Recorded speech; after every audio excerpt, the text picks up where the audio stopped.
So I've undercoated my base Chaos Black spray from Citadel. This base is magnetised. I put a little 2.5mm by 2mm rare earth magnet into the central hole just so that it clips on nice and easy. Now you can just use blue tack or whatever really. The first step we're going to do is we're going to airbrush the base with Skavenblight Dinge. Now, depending on whether you've got a dark miniature or a light miniature, you can vary this. My miniatures are slightly lighter, or the plan is they're going to be slightly lighter, so I've gone for a fairly dark colour. What you can use is a brighter one like Standard Mechanicus Grey.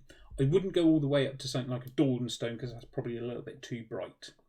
So what I'm going to do is I'm going to use the airbrush to do this. And as ever, what we do is we want to put our thinner in first.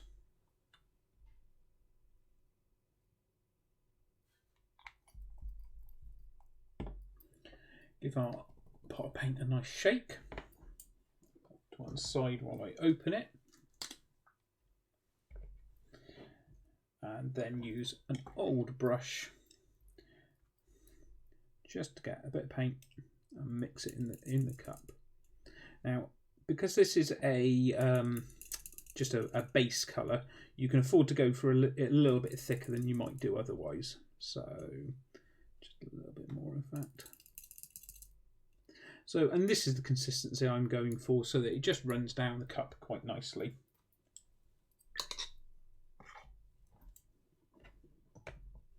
Always close the pot, because otherwise you will have an accident. And there we go. And basically we're just after a nice coat all the way over.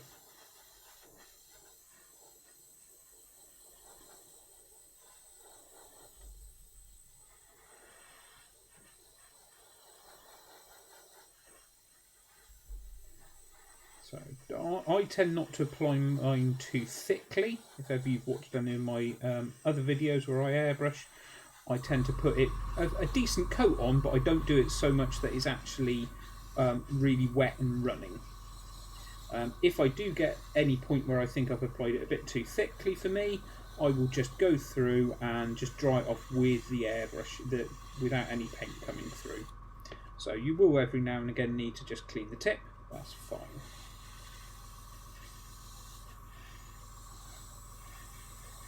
One of the really nice things with Necromunda bases is they don't all have to be uniform, and in fact, in my opinion, it's better if they're not. So there's that one. Just dry that off. And so that is the base colour down. Now, it doesn't probably look very dark, but if I take another base and just compare it, you also probably can't see that very well. So if I do this, you'll see there is actually quite a big tonal change. So I'm now going to quickly empty the airbrush off camera and get ready for the next colour. The next step is to actually apply a secondary colour. This just adds a little bit of interest and breaks up the base rather than just being a monotone colour. Now the colour I've picked is Sons of Horus Green. This is quite a nice muted green. It tends to go with lots and lots of different things. This is the original Forge World Air paint. It got rolled into the Citadel colour range using exactly the same name. So you can pick that up. They also do a layer version. So if you've got the layer version, you can just thin it down the airbrush like we did the Skavenblight Dinge. Now the first step is to mask off the bits I want to keep grey. So what I'm going to do is I want this panel and this panel green. So I'm going to mask it off in such a way that I actually cover the recess. Because what I want is that to be Skavenblight Dinge, because we'll apply a wash on it and we'll basically make that bit darker. If you do Sons of Horus Green, it doesn't go quite as dark. But vary, make each base slightly different. This is going to be for the Underhive after all. So it's fairly simple. It's quite basic and crude. And we'll do the same with the corner. I tend to cut my masking tape as well nowadays with a pair of scissors. It means I can cut stuff down the middle, and I know I've got a straight edge. Using a knife is fine, and that's the way I did a lot of stuff. But if you've got straight edge, a pair of scissors is just that much better. And there we go. So with the airbrush, I can actually control where I'm spraying. So these two bits I'm not going to paint. I don't need to mask them off. If you're not as confident with your airbrush, mask them off. It doesn't make any odds. So exactly the same as last time, but because I'm using the air paint, I actually need a little bit less thinner. Now you will probably see there's a little bit of residue of grey in there. That's fine. That's from Skavenblight Dinge. I didn't do a full clean because you don't need to if you're going between very similar colours. And with this, if there's a tiny speckle of grey in the Sons of Horus green, it doesn't really make any odds.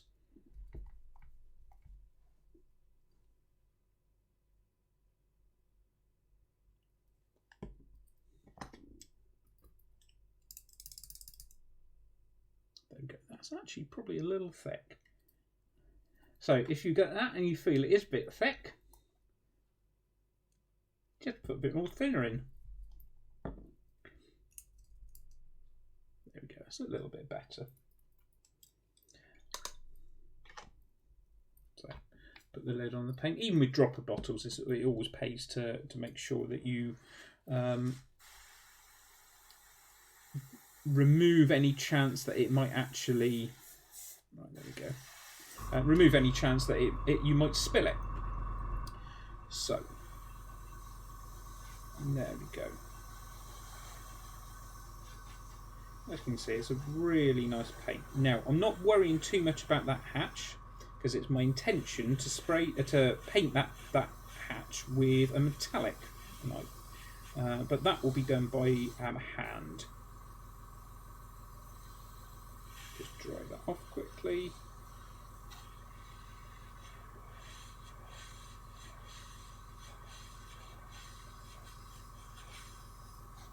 I will do the opposite corner.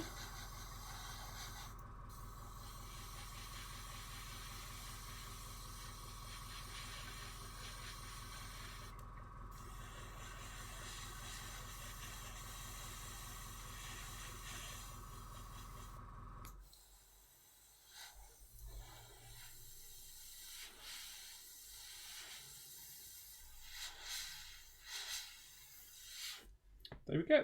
Simple as that. And what I'll do is I'll just peel the masking tape off, which is always the most satisfying thing. And you'll see, there we go, we've got two nice colours.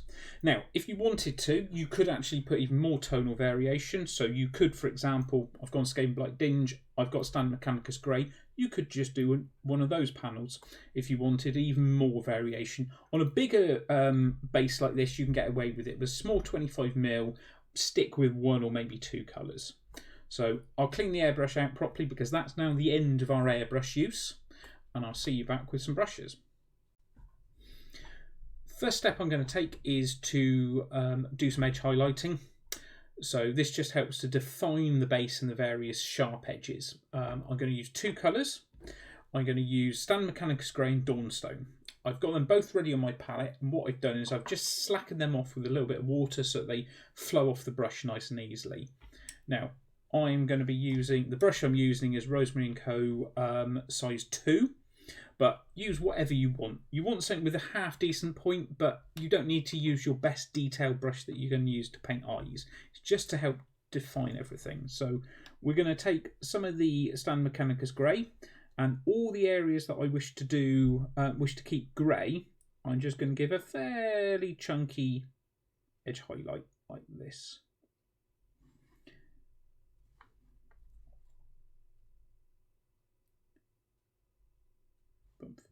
Now, like I say, that is fairly chunky. The aim is to try and keep it fairly smooth. We will be applying weather and effects and all sorts of different bits as time goes on. So if it is a little bit wonky, it's not the end of the world.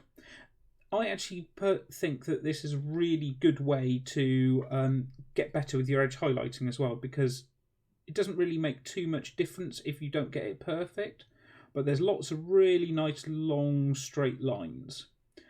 One of the key things with edge highlighting, in my view, is to keep the brush moving. It's very easy to sketch your highlights on and then they aren't quite as crisp. So there we go. So that's just that panel done. I'm now going to go in with the Dawnstone and do a slightly finer edge highlight. So we'll just go down like that. Now, the reason I don't go straight in with the Dawnstone one is because the Dawnstone is quite stark on the Skavenblight Dinge. And just using that Standard Mechanicus Grey just helps to temper that down a little bit. Also, while you're about it, you can do the Sons of Horus green with the Dawnstone as well. So exactly the same process. And you just do some nice little edge highlights.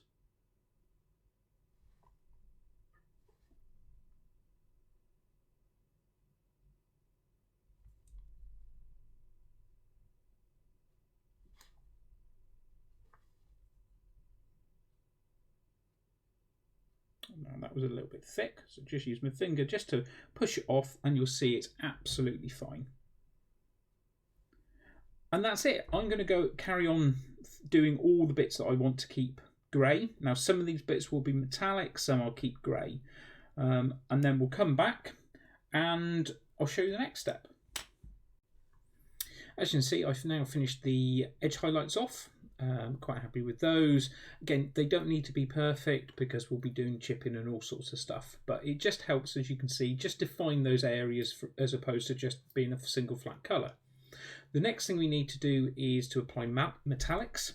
I'm going to be using scale colour black metal. It's roughly the same as lead belcher, so use whatever you find best. And basically, I'm just going to go through and pick out the various bits and bobs that I wish to be metallic. So I'm going to do the rivets. I'm going to do the whole of this panel. As ever, when you're painting metallics on something big and flat, paint it, let it dry properly. It will take longer than you think. And what I'm also going to do is I'm going to pick out these rungs here. The outer bit I've actually highlighted up. So what I will do, because you don't really want to see my slightly shiny forehead painting all the metallic bits, I'll paint these off camera and then come back. And then we start to do the washes and blend everything in. Metallics are done. So the next step is some pin washes. This will just help define the various areas. Now the way I do my pin washes is to use Liquitex Flow Aid. Now this is an acrylic medium that you add to acrylic paints that basically changes the property of the paint so that it flows in a much looser way. So it won't stick quite as much and it'll go sort of flow into crevices a lot better. Now it's super powerful. So what I tend to do is I dilute it in a dropper bottle and I use 20 parts water to 1 part Flow Aid. It genuinely is that strong. If you used it neat, the paint will just completely flow off. So I use my diluted Flow Aid. I use 1 part of this to 2 parts of Nuln Oil. And this comes up like this. Now I am using a Citadel glaze brush. These are lovely brushes for doing this type of thing because you can really load up your brush with the paint mix and they wash out quite easy. They're synthetic. So what we'll be doing is we will be going down like this. Now you can see this is quite strong, but as you go round it goes forever. If you get it on any top bits, just wipe it. You can just wipe it off with your finger.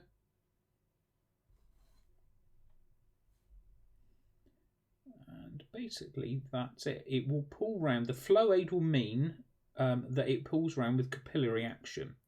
Now the nice thing is it doesn't stain or taint the paint in the same way as if you just use a Lamian medium. So we can actually just do some of these like this. Now don't worry if it goes a little bit over the metallics because we're going to be applying a regular wash over the metallics. And basically that's all we do. We're going to go around all the panel lines, round all the crevices, etc. The Flow Aid, as you can see, that still hasn't dried. So This will take a little while to dry, and it will take a little while to do the whole thing, but then you've got a lot of flexibility to move it round. If you want it a bit darker, you can apply a little bit more, and it will just pull around with capillary action. Using Flow Aid is actually really handy. If you're going to do aeronautical planes where you've got lots of panel lines, it's wonderful for doing that. Whereas something like just a straight up Nuln would sort of tin and taint all the surfaces. I'll get this finished and then we'll come on to the actual metallic wash.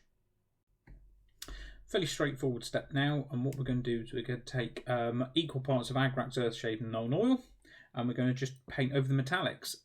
You can thin this down if you want to make it really dark. I'm tending to go for one single coat because it's just a little bit quicker, and I think it looks just as good. So the big panel, as ever, just kind of put enough on and then use the brush to direct it. Go over the bits that we've already done with that black. That's fine. That will just make them reinforce them a little bit more. Do those. Now for these little sort of graty bits, I've been just applying this all the way through. Make sure you get it over all the metallics and in each of the little vents itself. Just little daps on there, just so that it all pushes it through. And then once you've done all those, we will come back. Okay. Yeah, once we've done all those, we'll come back and we'll start to do some of the actual weathering. Washes have dried. They've gone a little bit mottled in places. That's fine. That just adds a little bit of texture to this. I do find sometimes the Scale 75 metallics can do that when you apply the wash, because they're quite reflective. We're now going to do some sponge weathering. Now, sponge weathering is very easy. What you need is some foam or sponge. I'm using foam out of an old blister pack. And what I've done is I've cut that into a piece, and I've then put it into a pair of tweezers. Now, the reason I use tweezers is you can just use your hands and tap it over. If you do that, you will cover your hands in paint, and it's very easy then to put your hands on your model that you've painted and get a fingerprint. And I'm not a fan of doing that, so I just use tweezers just to help. Now, we're going to use 3 colours for our sponge weathering. We're going to use Skavenblight Dinge, which if you remember is the dark grey. We're then going to use Scale Colour Black Metal, which if you remember is the metallic. We're then going to go one shade lighter with Scale Colour Heavy Metal. So what we'll do is we'll start off with the grey. So just dab it, and it's a bit like a dry brush. And we're just going to go lightly over the green. Now you don't need to do anything too heavy. A bit more. So the paint's dried out a little bit, in fairness, just to add a little bit of interest to that. So we'll do it over this one too. There we go, and that just breaks it up. Now, just wipe that off a little bit, and then we're going to go to the black metal.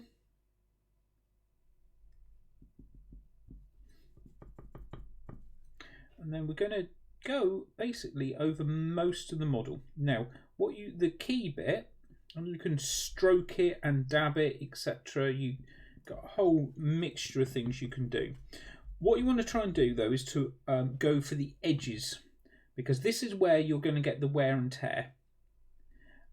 This is where your gangers are going to run across and scuff things, and you're going to get bullet marks and such like.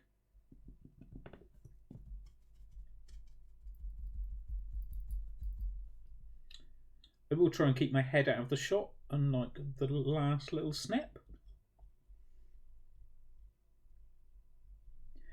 And just apply that over. And hopefully that's picking up on camera fairly nicely.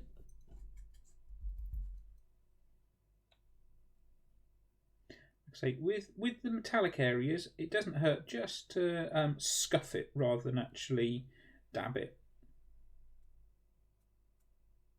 That's because we haven't actually applied any highlights to the metallics. Don't really need them.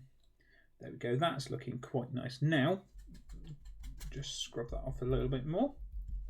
And then we're going to go for our lightest silver. Now, you need to be a little bit more careful with this. The colours that we've just applied already existed on the base, so they are going to blend in naturally. We're now going for a much lighter silver, so you just need to focus this on the areas that are going to be scuffed the most. Try and go back over the areas that you've already got scuffs on, because what it will do is it will just make them a little bit more intense.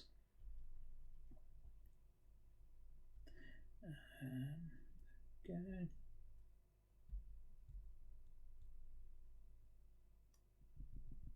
As you can see, I've only had to go to that paint a couple of times to get some really nice effects.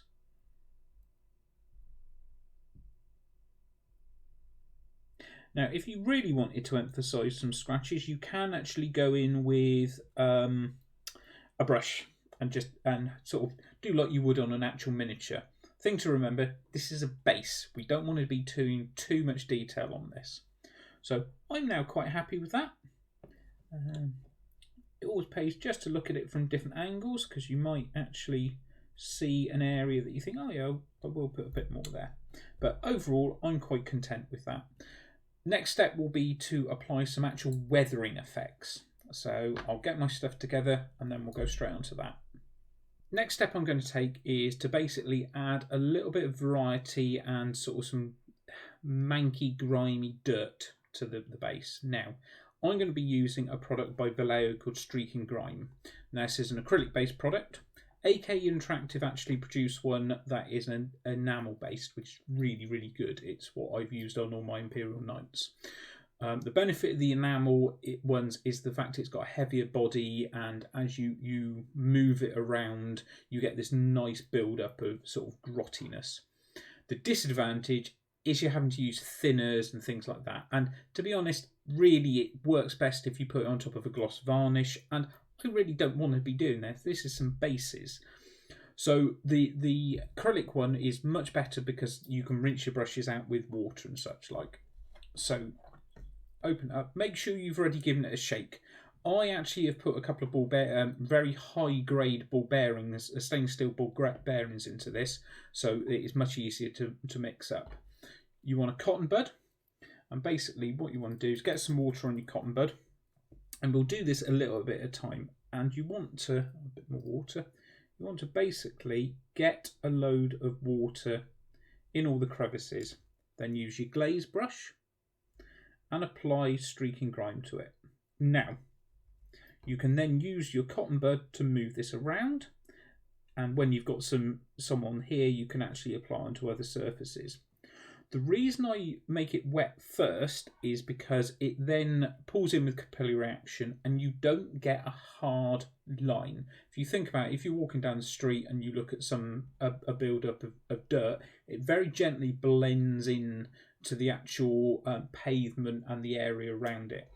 By using a wet cotton bud, you actually gain a very similar effect. Now, you can also use a brush to do this.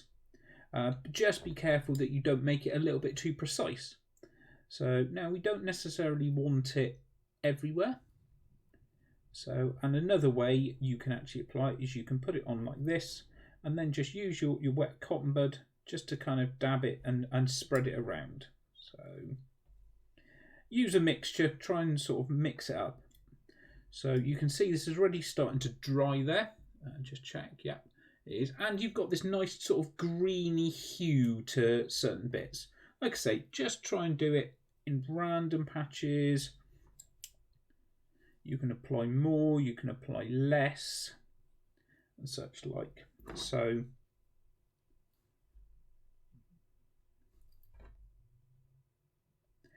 like I say, you're just trying to give the impression that this is lived in. This is in the Underhive or on a planet, a city planet, etc.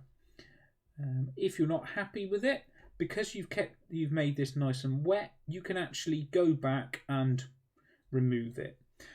If you rub quite hard with your cotton bud, you may pull, especially with the green, you may pull back to the grey or even to the black. It's not a problem. It will actually add to that overall weathered effect that we're trying to achieve. So this will take a little while to dry, so don't rush it. You certainly want to make sure that it is fully dried before we come in with the last product, and that will be to do all the rust effects. So this is pretty much finished. I might do a little bit more. In fact, thinking about it, it probably wouldn't hurt to just do some in here, and again just use a bit of water to kind of help to blend that in. But broadly speaking, I'll probably play with this a little bit more. But once you're done, just let it dry and then we'll come back. Next step is going to be rust effects. So what I'm actually going to do is a little bit of a product amble and how I'm going to get my everything set up ready to use this. So the product I'm using is Dirty Down Rust Effect. This is quite a new product within the hobby scene. It's a very expensive product. This little 25ml bottle cost £8.50 including postage. I've heard our cousins in the States, when they can get a hold of this, it's $20 odd. Once you watch the video, you'll see whether you believe it's worth that. I think it is. I've used this a few times now on tests, and this actually replaces all my weathering pigments and all the paints that I would normally use for rust. Very controllable, and for me, it's the fact it's in one pot, and I don't create any mess. Normally if I use weathering pigments, they go absolutely everywhere. So, health and safety warning. Even though this is water soluble, it's alcohol based. That means it is flammable and an irritant. Do not lick your brush. Don't put this near a naked flame either. You can rinse your brush out in your normal paint water, but what I would do, because there is an alcohol element in it, you'll be able to smell it. Change your paint water before you do any more acrylic painting, because you don't really want alcohol in acrylic paints. I've found in the past sometimes they can make the paint go a bit gelatinous and all sorts of oddness. Pre-warned, just change it out. So there are 2 ball bearings in here. What you need to do is to shake the pot so they're loose. We will be painting from the lid. What that means is the fact that actually you run the risk of this evaporating. What you do is grab an old slaughter base or a new slaughter base, stick it on the top so that it won't evaporate, push that out of the way. Don't risk this being tipped over. Unlike a contrast paint that, yes, it will stain lots of things, this, I think, contains metal and all sorts of horribleness. It will mess anything up. So I'm going to get myself ready. What you need to do is you need a paintbrush, and you need a water pot, and you need a cotton bud. So I'll get myself ready, and then we'll crack straight into that. Got my cotton bud, I've got my brush. I've wetted both of them, so this is slightly damp, and this is slightly damp as well. I've also blue tacked my base in place, so this isn't going to move around because otherwise it would go all sorts. What you want to do, this is a bit like painting with Marmite. It's quite a thick product, and what you're going to go for, if we'll go for one of these areas here, and you basically splodge it down, and then you use your brush just to smear it about. And what it will do is, as it dries, it will become more rust-like. Now, you don't have to use the cotton bud all the time. You can actually just put it on quite thickly and such like. And you'll see already, as it's starting to dry, it's becoming more orange, and you've got those lovely staining effects. You're also collecting a nice bit of the paint on here that's a bit diluted. So that is quite good. Let's just dab around here. So I can now go into here and just dab down on a random bit, and it will add a little bit of brown rusting. Quite often when you get rust in the real world, rust transfers, but only mildly. So by using the cotton bud like that, you actually gain the same effect. So go around like this. Say, dunk your cotton bud as often as you need to. And let's go quite thick here. Like I say, you just go in. It is a case of less is more. However, don't be afraid to kind of put a chunk of rust. This is, for me, this is an underhive base. Rinse your brush off if it feels a bit too gloopy and thick. And just go all the way around, basically. Now, every now and again what you'll find is you may have applied your chipping with the silver a little bit too much. So for example, I think that's quite shiny. What you can do is you can actually paint some of this stuff in and wipe it off, and that will just temper down any bits that you're not happy with. Equally, you may find some of the Vallejo effect that you've put down has gone a bit glossy. Now, we could fix this with an airbrush of Lahmian medium, but you might go, actually, I just want to matte this down. So you just put a bit on and spread it round. Again, like I say, you've got some on here, so feel free to reapply if it's not quite enough. And as you'll see, where we applied it originally, as it's drying, it's become more orange and brown. You've got those lovely, that lovely variation in colour that's normally really, really difficult to achieve. But you now see what I mean about using a cotton bud and a normal brush for doing this. So let's do a rivet over here. Now, what you can also do is you can reapply it. If you want an area really deep, so let's say we want that area a bit deeper rather than orange, you can just push in like that. Now, the other thing that I will say is this product dries, and it's all the pigments, as you can see, they dry and come up. If you don't like a bit, you can actually use the cotton bud to remove it. What this does mean is the fact that you can also remove it with a thumb. Now, for a base, I have no issues with just leaving it like this. But what you might want to use is a pigment sealer or some matte varnish just to seal this effect in. If it's something like if you're doing some Zone Mortalis scenery, you might go, actually, I'm going to be handling this a lot. I don't want to rub anything off, so I will just seal it with an airbrush varnish. So I think this is pretty much done. What I'll do is we've got one step left, and so I'll let this dry fully. It's not far off anyway, and then we'll come back to that. We've got the most important step of the base to do now, and that's painting the edge. The way I do all my bases is I actually airbrush them, and I use Vallejo Model Air Black because it gives a really, really nice finish. Now, a few people have said to me when I go, oh, I airbrush them. Oh, do you mask the top off? No, I just freehand. Now, that might sound a little bit kind of incredulous, but what it is your airbrush sprays out in a cone. So if you angle your base like this, so that when you're spraying the edge, you're only going to spray here and upwards, the overspray can't hit the top of the base because it's away. It's a bit like if you shine a torch, you can't shine a torch around a corner. So that's the basic principle of it. So if you carry on then rotating your base round at that angle, you won't get it on the top. Now, what you might get is where you've got these little crenellations, basically. You might get a little bit of overspray just around the edge. That actually just helps to tone the edge of the base round, so it's not a massive problem. So what we'll do is we'll get our airbrush. Get that ready. And basically we just go really careful. You're better off applying 3 or 4 layers just to get a really nice coverage.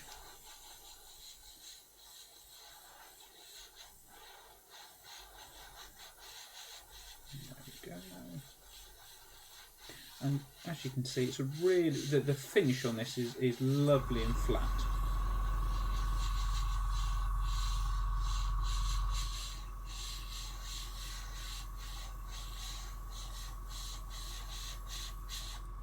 Now it's pretty much done.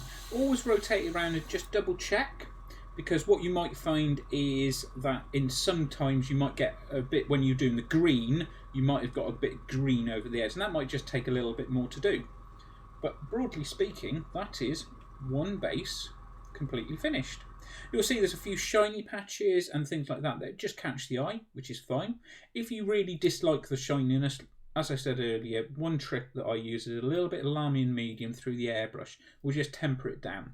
I do like having odd little flecks of reflection so that when the model is glued onto the top, it's not just completely flat. It just adds a little bit of interest. But hopefully you've enjoyed the painting video. I'm going to go for a little bit of a preamble in a minute, so if you don't want to listen to it, feel free, stay safe, I'll speak to you soon. hope you enjoyed that video. It was a great way of me documenting how I've been doing my bases, but also to show how I've been using things like Dirty Down Rust to subtly to create some rust effects. One of the things I have found recently is Dirty Down Rust has become a lot more popular. Element Games in the UK has started to sell it, so it's a lot easier to get access to. But a lot of the videos I've seen, people are just slathering their model in this rust effect. That, don't get me wrong, looks really good, but it looks like a piece of farm equipment a lot of the time. And I think using it in a more subtle, controlled way, as I've shown in my video, hopefully will give you a few ideas on how you can use it on miniatures, perhaps Death Guard and things like that. It would look really, really good on. I apologise for that there's been such a big hiatus between my last video and this one. Real life just reared its head. There wasn't anything more complicated or dramatic than that. I just haven't had the time. To try and give myself a bit of kick at the bum and to help this process, what I've just done is I've ordered myself a load of extruded aluminium. So what I'm going to do is to use it to build a new frame to put my camera and everything on, so I can get rid of my tripod. It should allow me to make cleaner edits and cuts. I'm also going to get a screen so I can actually see what I'm doing, rather than I've got a TV on the wall that I've been using, which is why in the video I occasionally was looking up. What that should mean is I can slip a video in between everything else. I'm currently working on a Golden Demon project, because Golden Demon in the UK is kicking off in October up at Warhammer World. Hopefully I can get a ticket. It's currently May, so I've got quite a long time to do it. If there is any videos that you go, I'd love to know how you do that, if it's something you've seen on my Twitter or my Instagram, please drop a note in the comments, or feel free to contact me on Instagram or on Twitter. And I'll get back to you, and hopefully if I know people really fancy seeing how I've done something, I'm more inclined to want to make a video of it rather than vanity. The base one was great because actually it's meant I've not needed to write down rubbishy notes on how I paint my base. So hopefully there won't be as big a gap between my next video and this one. But stay safe, look after yourself, and hopefully see you very soon.